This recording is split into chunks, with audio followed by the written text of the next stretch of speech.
श्री शिवाय नमस्तुभयम्।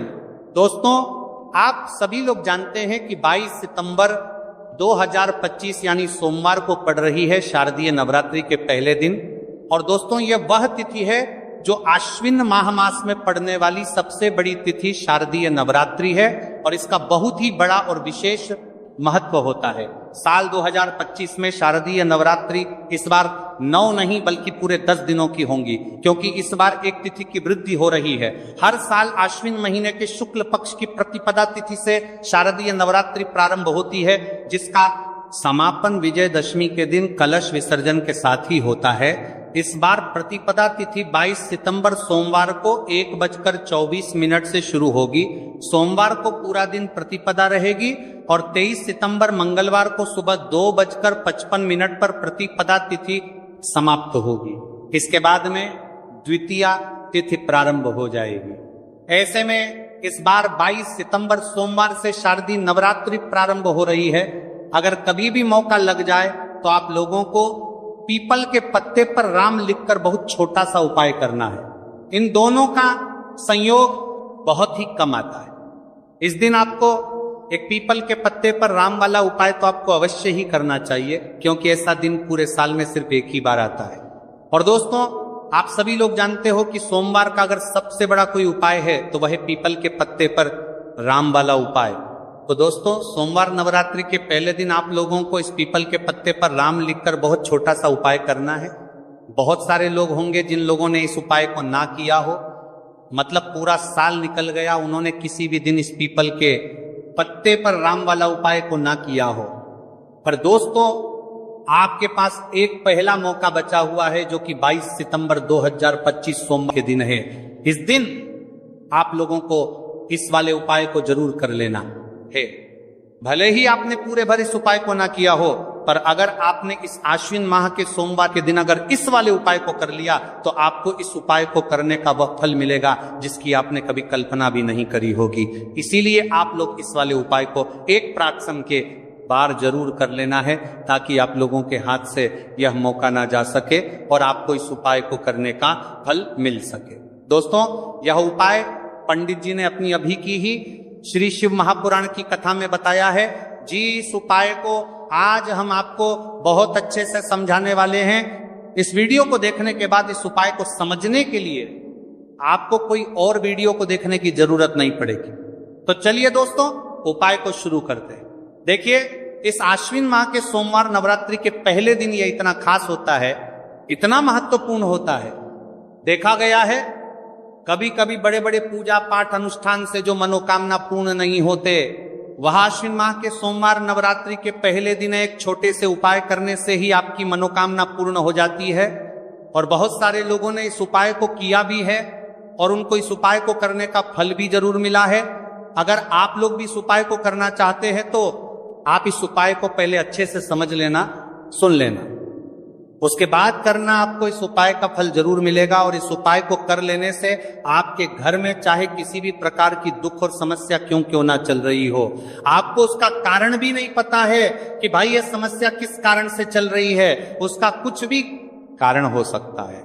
जैसे पितृदोष हो सकता है या किसी भी तरह का मंगल दोष भी हो सकता है। तो इस दिन आप लोगों को ये वाला उपाय कर लेना है। ये एक ऐसा उपाय है जिस उपाय को अगर किसी विशेष दिन पर किया जाए तो भाई उस विशेष दिन का जो है वह तो हमें मिलता ही मिलता है, पर हमने उस दिन पर इस उपाय को किया आहे तो हमें उससे भी बड़ा फल मिलता है और फल बहुत जल्दी मिलता है, क्योंकि आप इस उपाय को बहुत ही बड़े और विशेष दिन पर कर रहे हो। तो चलिए अब उपाय के बारे में बात करते हैं, लेकिन उससे पहले आप लोगों को यह जानना आवश्यक है कि आखिर ये उपाय किस समय करना है, किसको करना है और कैसे करना है। तो चलिए हम आगे आपको वीडियो में एक एक करके बता देते हैं। लेकिन उससे पहले, अगर आप लोग हमारे चैनल पर पहली बार आए हैं या फिर मेरी आवाज आज पहली बार सुन रहे हैं, तो हमारे चैनल को सब्सक्राइब जरूर कर लेना और इस वीडियो को लाइक करके कमेंट बॉक्स में श्री शिवाय नमस्तुभयम्, ओम नमः शिवाय जरूर टाइप कर देना।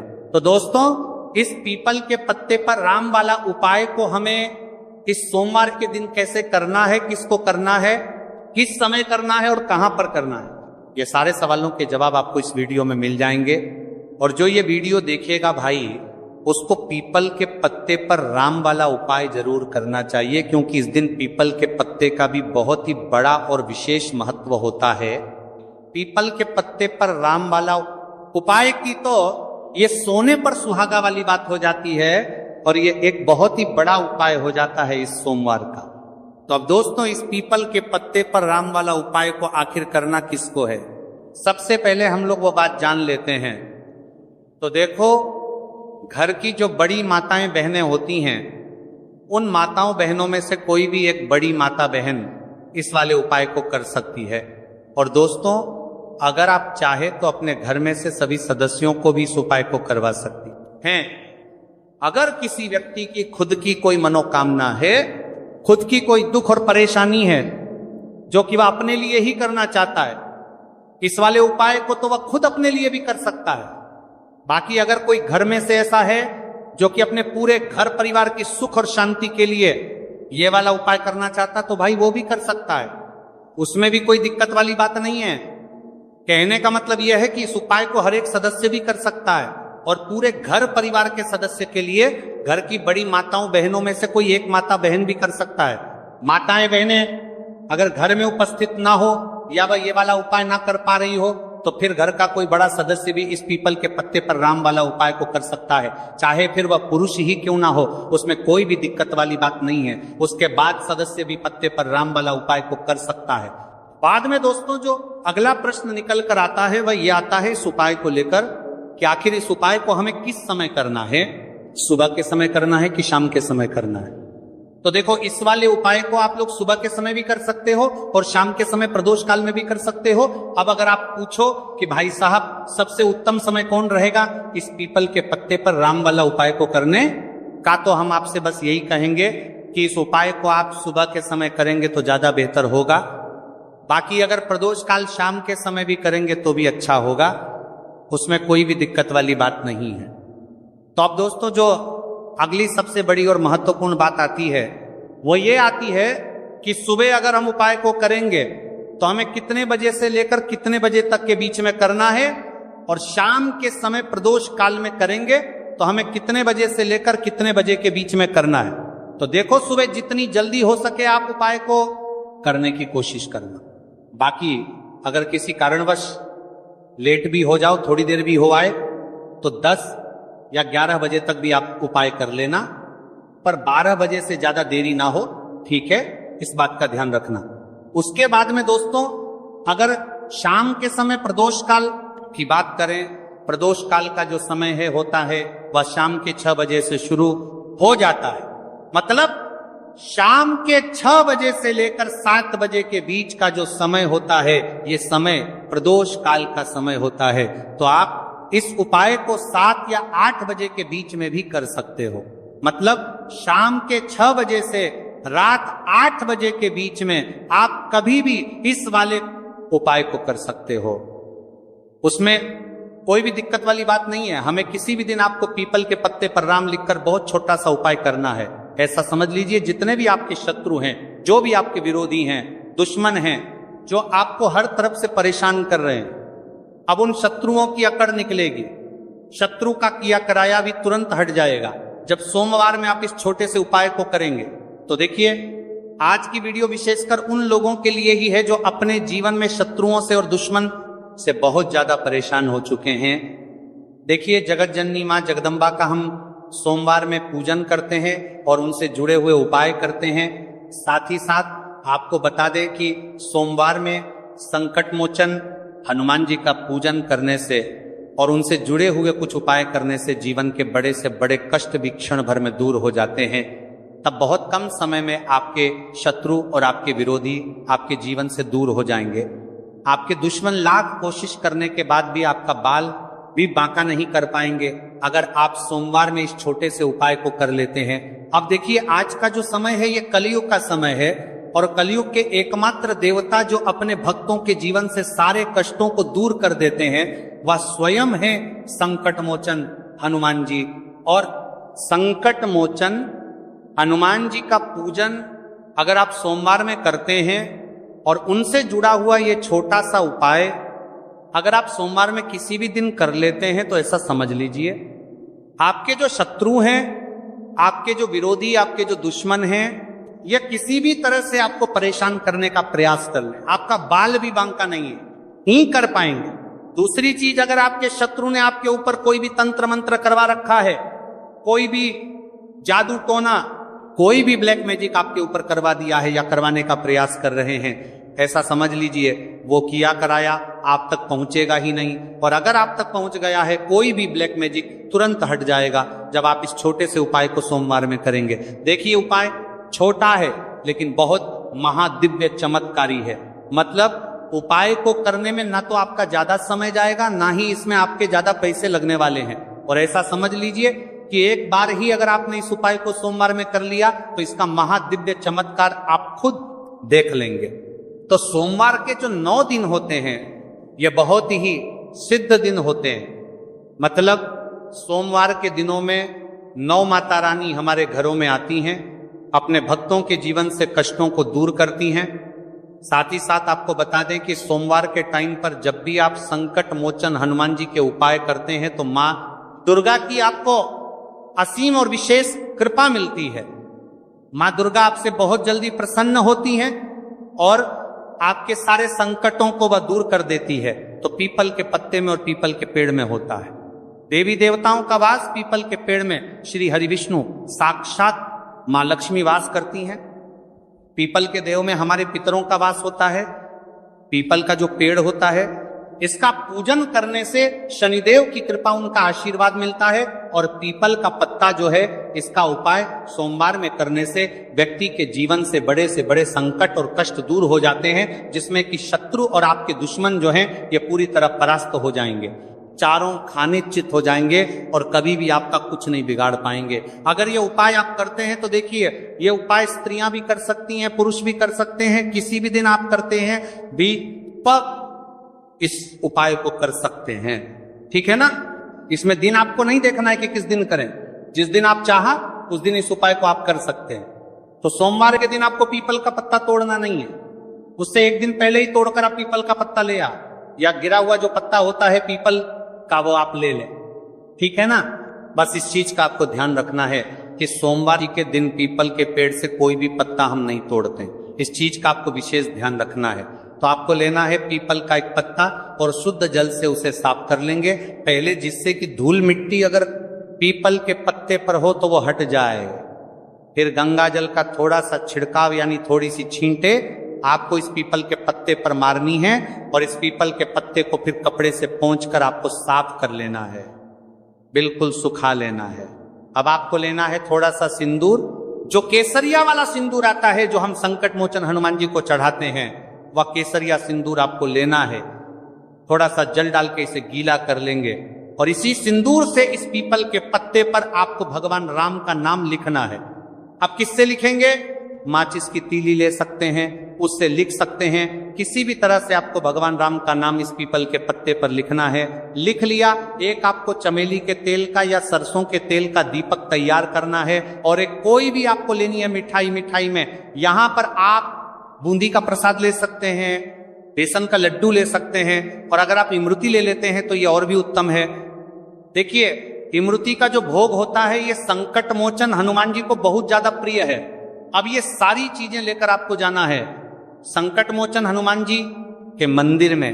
तो देखिए, सबसे पहले आपको संकट मोचन हनुमान जी के सामने ये दीप प्रज्वलित करना है जो आप लेकर के गए हैं। आपने चमेली के तेल का दीपक तैयार करा है या सरसों के तेल का? सबसे पहले दीपक आप जला देंगे और दीप जलाने के बाद आपको जो पीपल का पत्ता आप लेकर के गए थे वह पत्ता आपको संकट मोचन हनुमान जी को अर्पित करना है, वहां चढ़ाना है। और जो भी भोग में आप लेकर के गए हैं, चाहे आपने बेसन के लड्डू लिए, बूंदी का प्रसाद लिया या फिर इमरती, जो भी कुछ आपने लिया है उसका भोग लगाना है। और संकट मोचन हनुमान जी से आपको प्रार्थना करनी है कि हे जगत का कल्याण करने वाले संकट मोचन हनुमान जी, संकटों को हरने वाले, मेरे जीवन से शत्रु और दुश्मनों को भी दूर कर दीजिए। शत्रु का किया कराया तंत्र मंत्र सब कुछ हट जाए, ऐसी कृपा मुझ पर कीजिए। इस तरह से आपको प्रार्थना करनी है और 108 बार जय श्री राम, जय सीताराम, जय श्री राम, जय सीताराम, जय श्री राम, जय सीताराम, इस तरह से आपको जयकारा लगाना है। क्योंकि भगवान राम का नाम संकट मोचन हनुमान जी को सबसे ज्यादा प्रिय है, तो जयकारा लगा देंगे। और देखिए, अगर एक बार हनुमान चालीसा पढ़ पाए तो आप एक बार हनुमान चालीसा ऐसा ऐसा जरूर पढ़ें, ठीक है ना। ज्यादा बार नहीं तो एक बार जरूर पढ़ें। जयकारा तो आपको बिल्कुल से लगाना है। और इस छोटे से उपाय को किसी भी दिन कर लीजिए, सुबह कर लीजिए, शाम को कर लीजिए, और किसी भी दिन, जैसे सोमवार की तिथि जो होती है ना, ये बहुत बड़ी होती है, आप उस दिन भी इस उपाय को कर सकते हैं, जरूर से करें। शत्रुओं और दुश्मन आपके जो विरोधी हैं ये पूरी तरह चारों खाने चित हो जाएंगे और आपका बाल भी वहां का नहीं कर पाएंगे। तो देखिए, इस उपाय को आप 9 दिन भी कर सकते हैं, 2-3 बार भी कर सकते हैं। अगर आप ज्यादा बार नहीं कर पा रहे हैं तो एक बार आपको इस उपाय को जरूर से करना चाहिए। तो देखिए, इस उपाय को करने से जो आपके सामने से शत्रु हैं वह भी परास्त हो जाएंगे। जो पीठ पीछे वार करते हैं, पीठ पीछे तंत्र मंत्र करवाते हैं, वह शत्रु भी चारों खाने चित्त हो जाएंगे। बस छोटा सा उपाय है, जरूर करें। तो देखिए, अब बात कर लेते हैं अपने एक बहुत छोटे से उपाय की, जिसे सोमवार में करने से आपकी हर मनोकामना पूरी हो जाती है। ये उपाय आप अपने घर पर ही कर सकते हैं, कहीं जाने की आवश्यकता नहीं है। कोई भी ऐसी विश जो बहुत लंबे समय से अधूरी है, पूरी नहीं हो रही है, या धन को लेकर आप बहुत परेशान हैं, या घर में संकट कष्ट बहुत आते हैं, बीमारियां बहुत आती हैं, तो एक लाल पुष्प, जैसे कि गुलाब का फूल भी लाल होता है, आप जरूर से अपने घर के मंदिर में मां दुर्गा को अर्पित करें और एक देसी घी का दीपक लाल बाती का जलाकर मां का पूजन करें। सोमवार में अगर लाल रंग से जुड़ा हुआ ये उपाय आप करते हैं, आपकी सारी मनोरथ, सारी मनोकामनाएं मां पूरा कर देंगी। क्योंकि लाल रंग मां दुर्गा को बहुत प्रिय है। लाल पुष्प और लाल रंग की बाती का दीपक आपकी बड़ी से बड़ी मनोकामना को भी पूरा कर देगा। सोमवार में यह उपाय आप किसी भी दिन कर सकते हैं। दूसरे उपाय की हल्दी वाला जल आपको अपने घर में किस जगह पर डालना है और उपाय को कैसे करना है और कैसे ये हल्दी वाला जलते, आश्विन माह का सोमवार एकादशी के दिन जब आप अपने घर में डालते हैं, छीनते हैं, उपाय को करते हैं, तो सीधे सीधे मां लक्ष्मी आपसे प्रसन्न होकर आपके घर में आती हैं और श्री हरि विष्णु के साथ आती हैं। स्थिर लक्ष्मी का आपके घर में वास होता है। कहने का मतलब है कि फिर कभी भी मां लक्ष्मी आपके घर को छोड़कर नहीं जाती है। जो लोग कहते हैं कि हमारे घर में धन तो आता है लेकिन चला जाता है लेकिन फिजूल खर्ची बहुत है। धन तो घर में आता है लेकिन तिजोरी कभी धन से भरी नहीं रहती है, खाली हो जाती है। तो 90 पर लोग ऐसे होते हैं जिनके जीवन में ये समस्या होती है कि हमारे घर में स्थिर लक्ष्मी का वास नहीं है।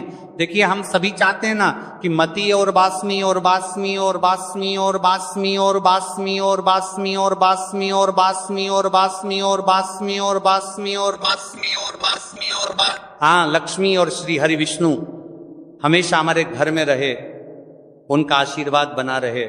हम हमारे जीवन के जितने भी दुख हैं उनका सामना जो है बहुत आसानी से कर सके।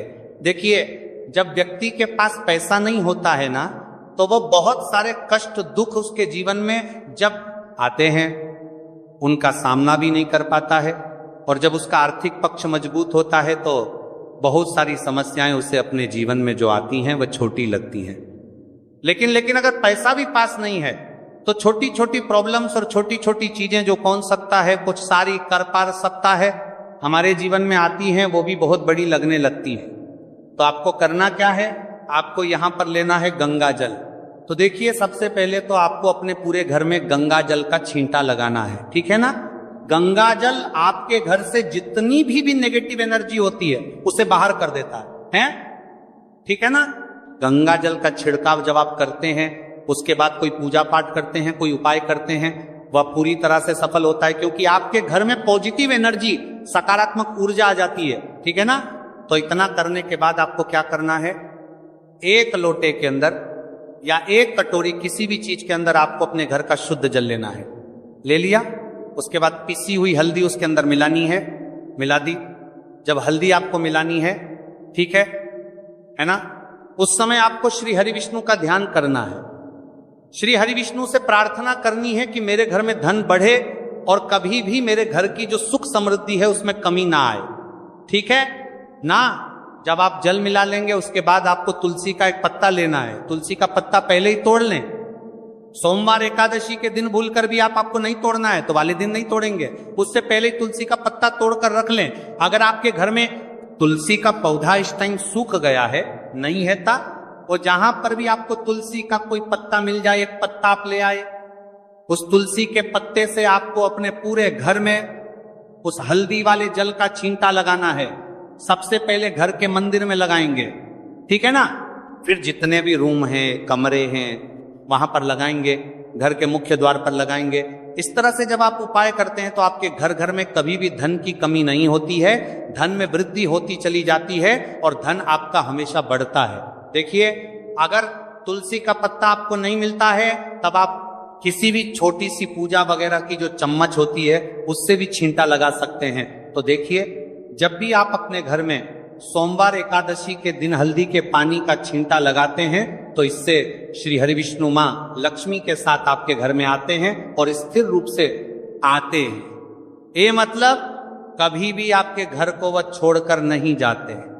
तो देखिए, हल्दी जो है ये जुड़ी है श्री हरि विष्णु से, आपकी कुंडली में गुरु को मजबूत करती है, आपके जीवन में सुख और सौभाग्य को खींच कर लाती है, धन को खींच कर लाती है, मां लक्ष्मी को प्रसन्न करती है। जिस तरह से हल्दी खाने का स्वाद बढ़ा देती है, बहुत बड़ी बड़ी बीमारियों को दूर कर देती है, उसी तरह से ये आपके जीवन को भी सुख से भर देती है। अगर के उपाय आप सही तरीके से कर लेते हैं तो दोस्तों, ये थे पूज्य गुरु जी द्वारा बताए गए कुछ बहुत ही खास उपाय। अगर आपको जानकारी अच्छी लगी हो तो वीडियो लाइक करिएगा। मिलते हैं फिर एक नए वीडियो के साथ। श्री शिवाय।